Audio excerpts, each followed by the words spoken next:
pengertian HAM hak asasi manusia adalah hak yang dimiliki oleh setiap manusia, hakikatnya sejak dia lahir sampai batas akhir usia dia. Nah, segala sesuatu hak, baik itu hak yang diperoleh secara individu maupun hak yang didapatkan oleh jaminan oleh negara. Nah, itu merupakan suatu hak asasi manusia. Jadi inti dari HAM itu adalah hak yang secara otomatis dia dapat, dia peroleh sejak dia lahir. Nah, itu HAM namanya. Adapun misalnya yang dijamin oleh negara adalah hak hidup, salah satunya hak berkeluarga, hak mendapatkan jaminan sosial, hak berpendapat, hak kebebasan, sekaligus negara menjamin hak kebebasan dalam memilih agama. Nah, itu hak asasi manusia. Contoh kecil dari pelanggaran HAM yang terjadi di lingkungan masyarakat? Kalau contoh kecil di masyarakat, kalau khususnya di wilayah Kabupaten Cirebon, pelanggaran hak asasi manusia itu biasanya ada hak pembunuhan. Nah, pembunuhan termasuk pengambilan hak hidup yang harus dia dapat, manusia dapat, tapi direbut oleh manusia lainnya. Itu termasuk dari pelanggaran hak asasi manusia. Nah, selain pembunuhan, banyak kasus-kasus yang notabene itu termasuk dalam kategori pelanggaran hak asasi manusia. Selain pembunuhan, ada pemerkosaan, pencurian, terus bullying. Nah, itu termasuk dari pelanggaran hak asasi manusia. Nah, bullying terutama di sekolah itu kadang kerap terjadi. Terjadi karena apa? Karena siswa atau individu itu tidak mengetahui bahwasanya dia itu telah melanggar hak asasi manusia. Nah, termasuk dalam kategori bullying adalah body shaming. Nah, body shaming juga sebetulnya termasuk pelanggaran hak asasi manusia. Contoh body shaming ini misalnya menghardik atau mengejek dari segi fisik. Nah, dari segi fisik misalnya katakanlah kalau orang itu gemuk, ngomongnya gendut, nah itu termasuk body shaming. Terus misalnya kalau anak itu hitam, nah termasuk juga body shaming. Nah, itu contoh kecil dari beberapa kasus yang terjadi di lingkungan kita. Terus penyebab terjadinya pelanggaran HAM tersebut? Contoh penyebab terjadinya pelanggaran HAM atau hak asasi manusia, satu biasanya itu terjadi karena kurangnya pengetahuan seseorang terhadap apa yang namanya hak asasi manusia. Nah, itu. Yang kedua, biasanya pelanggaran itu terjadi karena adanya pembiaran atau pembiaran itu apa ya? Semacam membiarkan sesuatu itu terjadi tapi tidak ada tindak lanjut. Nah, maka dari itu terjadilah yang namanya pelanggaran hak asasi manusia.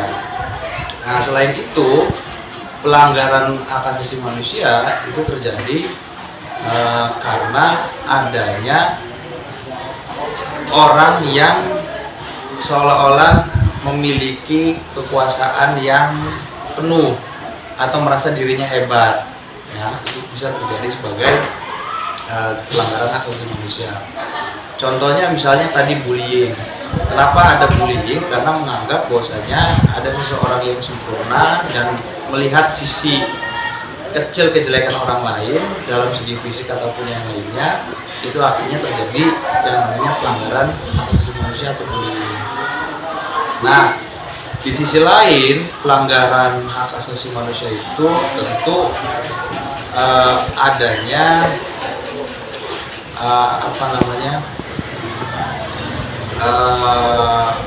suatu insiden.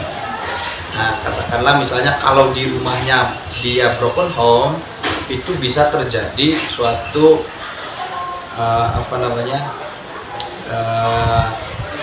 keinginan untuk melakukan yang tidak dapat di rumah. Ya, contohnya misalnya di rumahnya dia tidak mendapatkan kasih sayang, akhirnya mencuri perhatian orang lain dengan cara bullying. Nah, itu termasuk dari cara contoh pelanggaran hak asasi manusia. Gitu. Dari contoh yang Bapak berikan tadi, nilai Pancasila apa yang digunakan? Nilai-nilai Pancasila biasanya kalau kita melihat konteks dari sisi kemanusiaan, jelas itu melanggar dari sila persatuan, sila ketiga bisa, sila persatuan Indonesia. Karena kalau kita sering terlalu melakukan tindak pelanggaran hak asasi manusia, jelas itu akan menyebabkan perpecahan. Terus yang kedua biasanya itu melanggar sila yang kedua. Jadi tentu ini berkaitan dengan manusia, berarti itu kaitannya dengan sila kedua, kemanusiaan yang adil dan beradab. Nah, karena kalau kita garis lurus melihat pelanggaran hak asasi manusia, karena itu kan dijamin oleh Undang-Undang Dasar. Kalau tidak salah itu terdapat di pasal berapa ya dalam Undang-Undang Dasar? Nah, pasal 28, terutama 28A sampai J kalau nggak salah ya. Nah, itu termasuk dari jaminan kita selaku manusia yang hidup di Indonesia, karena itu termasuk dari konstitusi kita atau Undang-Undang Dasar kita yang menjamin bahwasanya kita itu hidup di Indonesia dijamin oleh konstitusi kita atau Undang-Undang Dasar kita. Supaya apa?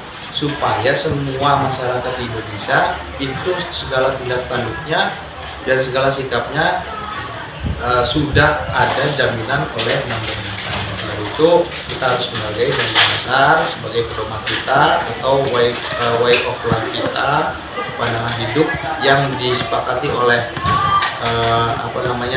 seluruh elemen, baik itu DPR, DPD, yang dimana Undang-Undang Dasar itu bagian dari kesepakatan Majelis Permusyawaratan Rakyat. Nah, itu harus ada jaminan kita untuk kita hidup berbangsa dan bernegara. Jadi penanganan apa yang harus dilakukan untuk mencegah adanya pelanggaran? Nah, penanganan itu biasanya dibagi dua, ada penanganan secara persuasif, ada penanganan secara represif. Biasanya kalau penanganan secara persuasif itu dilakukan oleh beberapa cara. Nah, misalnya ada penanggulangan penanganan pelanggaran hak asasi manusia dilakukan oleh tokoh-tokoh masyarakat. Misalnya dalam konteksnya bullying, kita tidak perlu langsung melapor ke polisi, karena itu kalau kita melapor ke polisi karena proses dan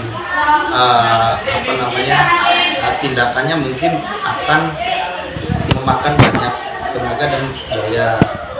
Nah, tetapi secara persuasif ini kita dilakukan oleh secara kekeluargaan supaya orang yang melakukan tindakan pelanggaran hak asasi manusia itu bisa diatasi secara kekeluargaan.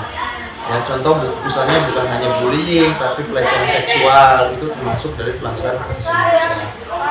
Nah, sering terjadi pelanggaran hak asasi manusia itu tidak menjamak ke arah pelecehan seksual, karena sekarang sudah lahir yang namanya Undang-Undang Tindak Kekerasan atau Perlindungan Perempuan dan Anak kalau nggak salah. Nah, itu sudah disahkan oleh DPR RI tahun 2022. Nah, maka dari itu untuk tindakan represif ternyata sudah diundang-undangkan.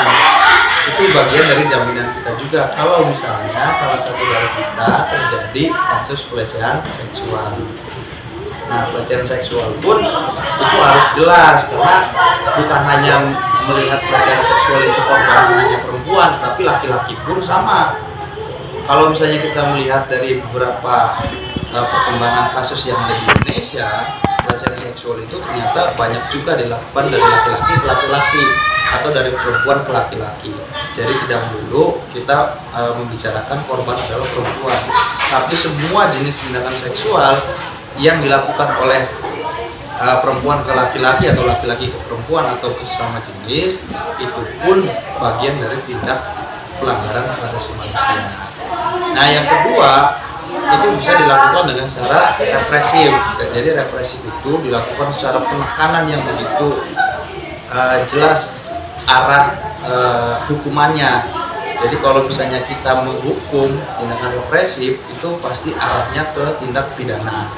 Kita melaporkan ke polisi, misalnya ada pembunuhan, pencurian. Kalau hanya mencuri ayam sih jangan lapor polisi, atau mencuri pakaian kan begitu. Tapi kalau misalnya ada orang yang merasa haknya dicuri terus melaporkan, itu tidak ada masalah, karena kita pun sebagai korban mendapatkan perlindungan yang dijamin oleh undang-undang maupun undang-undang dasar. Nah, itu penting bahwa kita mengetahui dua hal itu, baik persuasif maupun represif itu harus diketahui oleh warga masyarakat Indonesia. Supaya apa? Supaya kita punya arah ke depannya ketika kita menjadi korban pelecehan seksual ataupun pelanggaran hak asasi manusia. Baik Pak, terima kasih atas informasi yang telah Bapak sampaikan dan atas kesempatan Bapak untuk kami wawancarai. Terima kasih. Wassalamualaikum warahmatullahi wabarakatuh.